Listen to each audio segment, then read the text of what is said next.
it's like a cult show now. Yeah. It's got a very cult following, and it's really respected. And deep down, the show is actually about anti-heroes. It's actually not about anyone that has any good moral system. By order of the Peaky Blinders. George Steele, who is an incredible cinematographer, did the first season, and I have to give credit to George because, at that time, it's a few years ago now, but at that time, working in England with the BBC, it was very conservative. TV now has changed so much in 5 years. Now we're all kind of joining the big thing where we can just have freedom to make things cinematic. But by all accounts, I understand that the first season, I don't think it was a fight. I think it was a fight, but George did such an amazing job with the production designer Grant, who did the second season. So what George and the directors were referencing were like the Wild West and the Godfather. That was the two key references. We're planning an expansion. Gonna be dangerous to be a Shelby in London for a while. If you walked into a meeting into the BBC, a very conservative, and where it was,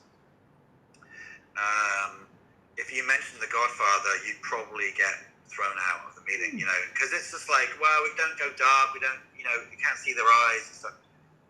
So when we came into the show, me and Colin, the director, it was already like a hit. So they knew they had a good thing. So when we came in, it was actually really easy. They just said, we want more of that, but bigger. Actually, Colin said an interesting thing. He said, if you imagine the first season was opium, we're going to do, this is cocaine. Who did this to us? We've nothing to fear, so long as we stick together. We ended up basically doing a more sprawling TV show. We had compared to 6 or 7 sets, which they had, we had, 20, and we had more like 4D set pieces. It was a bigger show, basically. So in a weird way, actually, one of the things I kind of joked about, I said, well, this is like The Godfather Part 2. Yeah. Also, to give massive credit to Grant Montgomery, the production designer, who kind of ignored his budget. he just built the sets he wanted to build. So I would see these concept drawings for, and they looked like The Godfather. They were just beautiful, grandiose kind of concepts, and he made them. He didn't care. He was caring more about the show. Polly, I'm gonna find your son and daughter, and I'm gonna bring him home. Period is just the best. Period. Yeah. It's just the best thing to kind of get your teeth into as a cinematographer. In a weird way, it's a very pure genre, because you can strip it back and really just deal with things like candlelight, gaslight, moonlight. When you think about it like that, it actually keeps your life a lot creatively simpler. And then we did some sort of tricks on the show. We used sort of like fast, more aggressive shutter speeds. Whereas season 1, I believe, was more lyrical in a kind of slow motion way in places. So, and hence the cocaine thing. So we had like an aggressive shutter speed thing for certain things, which I think really worked really well. We used tilt and shift lenses in places to make it feel kind of not dreamy, but a little bit kind of disorientating. Yeah.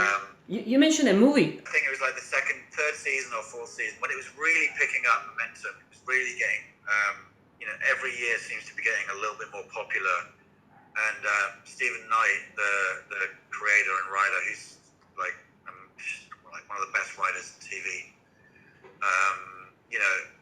It's a really big praise, but it's borderline Shakespearean, this sort of stuff. It's so beautiful. And that's the other thing is, when you get lucky on a show, it's, when you get great scripts, they're so easy to shoot, because it's like, they're so engaging. The actual stories are, incredibly dense and rewarding and entertaining. But yeah, the movie, I don't know. I think they were talking about it, but actually, I believe, the theory is now that, we live basically at home in a movie, in our own cinemas. So I think we're in a different world now. But yeah, I think if they did a movie, I actually remember reading about it and going, I think that's not a good move. And actually, it's interesting. Cillian Murphy, the lead. We were chatting one day, and at this point in his life, he was doing the second season. And I initially understood that he was finding it hard to commit, because obviously now the world is so different and everyone commits to TV. But he actually said a really interesting thing that really opened my mind at that point in my life was, he said, in a movie I can develop a character over 2 hours, but in a TV show I can develop over 6, 18, 24, if you do the math, you basically got, you could end up with 100 hours of character development. Yeah. Which is, he said it was much more rewarding. Thomas Shelby has a reputation to uphold. No, they didn't have any defining structure in the way that they would add music. I do know, though, that before we even shot, Colin was meeting PJ Harvey to discuss the work. So it was considered, but it wasn't necessarily a detailed map. They didn't have a map of where they were going to use it. They definitely had scenes written with that in mind. It's been a few years, but I think sometimes they would say, and this track starts, it kicks in, so that sequence is music based largely. So it sort of helps because you can then feed off that, but at the same time, it's tricky because I've never really found that ideal fusion between drama and music videos. I've shot many music videos, and it's the reverse. You end up trying to make a narrative for a music video rather than making a music video out of a narrative. Yeah. So it's sort of like when you spin it on its head. I don't know if it's that healthy to think about that, because you can get too technical. Yeah. So what we did though was we ended up making sure that we shot it in a way that had good sense of coverage, but hopefully still in a very sort of post cinematic way. And then it's really the editors to piece it together. In fact, the other day I was playing Spotify and random, and a song came on, and I was like, where the hell is that from? And I realized it was from a Peaky Blinders scene. So Yeah. I think it's a cultural thing as well. When you fuse great drama with great music, there's a sort of a phenomenon that happens that is very cultural based, and it's also it really